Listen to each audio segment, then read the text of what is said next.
देखिए, magnetic field line को discuss करने के बाद अब हम इसके कुछ क्वेश्चंस करने जा रहे हैं जो कि 2026, 2025 या उससे पहले आए हुए हैं। तो सबसे पहला जो क्वेश्चन है वो उसमें हमारा असर्शन और रीजन दिया गया है। तो आपको ये बताना है कि असर्शन का रीजन सही है या गलत है। तो देखते हैं। पहला जो असर्शन है वो कह रहा है कि दो हमारे पास मैग्नेटिक फील्ड लाइन है वो एक दूसरे को कभी भी इंटरसेक्ट नहीं करती हैं। बिल्कुल सही बात है, कभी भी दो मैग्नेटिक फील्ड एक दूसरे को इंटरसेक्ट नहीं करती हैं। तो इससे हमारा जो असर्शन है वो तो कैसा हो गया, ट्रू हो गया। अब बात करते हैं इसके रीजन की। रीजन क्या कह रहा है कि जो कंपास नीडल है वो हमारी डायरेक्शन नहीं बता सकती है एक साथ दो, यानी कि एक बार में दो डायरेक्शन नहीं बता सकती है। बिल्कुल सही बात है। अब हमारे पास कंपास की जो नीडल है वो तो या तो नॉर्थ में जाएगी या तो साउथ में जाएगी, एक ही तरफ तो जाएगी, दो डायरेक्शन तो बता नहीं सकती है एक बार में। तो ये रीजन क्या है, इसका रीजन भी बिल्कुल सही है। तो रीजन भी क्या है हमारा, ट्रू है। यानी कि असर्शन भी ट्रू है, रीजन भी ट्रू है। जो भी आपका ऑप्शन रहे लिख देना। कैसे लिखोगे पता होता ना, टिकट लगाना कर सकते हो। अगला देखिए, अगला है कि हमारा जो मैग्नेटिक फील्ड लाइन है वो हमारी बार मैग्नेट की होती हैं, वो कभी भी एक दूसरे को इंटरसेक्ट नहीं करती हैं। बिल्कुल सेम वही वाली बात। तो जब वही वाली बात है तो इसका मतलब ये भी क्या होगा, हमारा ट्रू होगा। अब इसके रीजन देख लें कि जो मैग्नेटिक फील्ड लाइंस हैं वो हमारे बार मैग्नेट से निकलने वाली होती हैं। बिल्कुल सही है, बार मैग्नेट से ही निकलती हैं। और कह रहे हैं कि वो ऐसी क्वांटिटी होती हैं जिसमें हमारा मैग्नीट्यूड एंड डायरेक्शन दोनों हों। मैग्नीट्यूड एंड डायरेक्शन जब दोनों होती हैं इसका मतलब वेक्टर है। तो वेक्टर तो होती हैं, तो इसका मतलब ये भी सही है, ये भी क्या है, ट्रू है।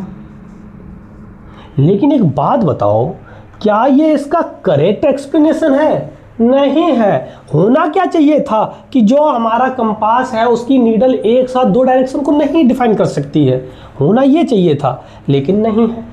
लेकिन वास्तव में है दोनों सही। तो आपको क्या लिखना, assertion and reason both are correct but reason is not correct explanation of the assertion. ठीक है ना, कर सकते हो, लिख देना, आया हुआ क्वेश्चन से। ठीक, अब देखो अगला प्रश्न है। अगला प्रश्न कह रहा है कि हमारे पास जो एक बार मैग्नेट है और बार मैग्नेट से आपको कई सारे मैंने इनकी प्रॉपर्टीज़ बताई थी, तो उनमें से ये जो चार प्रॉपर्टी हैं मैंने लिखी हैं, इनमें से एक गलत है। कौन सी गलत है वो आपको बतानी है। तो देखो अब हम करते हैं। तो सबसे पहली देखिए, लिखा है कि it sets itself in north south direction when suspended freely, यानी कि जब हम इसको स्वतंत्र रूप से रखते हैं तो ये नॉर्थ साउथ में रहता है। इसका मतलब ये तो सही है। हमें तो कैसा बताना है, नॉट करेक्ट बताना है, गलत बताना है। ये तो सही है, तो इसका मतलब ये तो नहीं होने वाला। अगला देखें, it has attractive power of iron filling. हाँ होती है भाई, अट्रैक्टिव पावर ही तो होती है ये, तो ये भी सही है। It produce magnetic field lines, magnetic field lines को प्रोड्यूस करता है। बिल्कुल सही। अब बचा एक मेरे पास, अब उसको और देख लेते हैं। क्या कह रहा है कि इसकी जो अंदर डायरेक्शन होगी वो हमारी कैसी होती है, north pole to south pole. यहीं पे मात खा गए।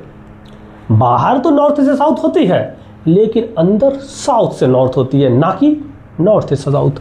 तो यही वाला आपका गलत है और आपको यही टिक लगाना है, यही वाला गोला करना है। ये चार मतलब तीन मत लगा देना, नहीं तो कई सारे बच्चे करते हैं तीनों सही है तो तीन गोला लगा दिया, एक को छोड़ दिया। नहीं, बेवकूफ़ी मत करना। जो गलत पूछा गया ना सिर्फ एक यही, तो इसी को आपको टिक करना। ठीक, कोई दिक्कत नहीं। अब देखिए, अब अगला है। अगले कह रहे हैं what are the magnetic field line. Magnetic field line क्या होती हैं आप बता सकते हो। और कह रहे हैं इसकी कोई दो इम्पोर्टेंट प्रॉपर्टी बताओ। मैंने आपको कम से कम 7 बताई हैं, 6 से 7, तो आप उनमें से कोई दो लिख लेना, हो जाएगा। और वैसे अगर आपको दो नहीं समझ में आ रही है तो दो तो यहीं लिखी हैं। देखो, एक तो यही लिखी है, 3 लिखी हैं, ये 3 ये लिखी हैं मैग्नेटिक फील्ड लाइन की तो है, एक ये लिखी है, ये भी मैग्नेटिक फील्ड लाइन की ही है, एक ये लिखी है मैग्नेटिक फील्ड लाइन की ही है।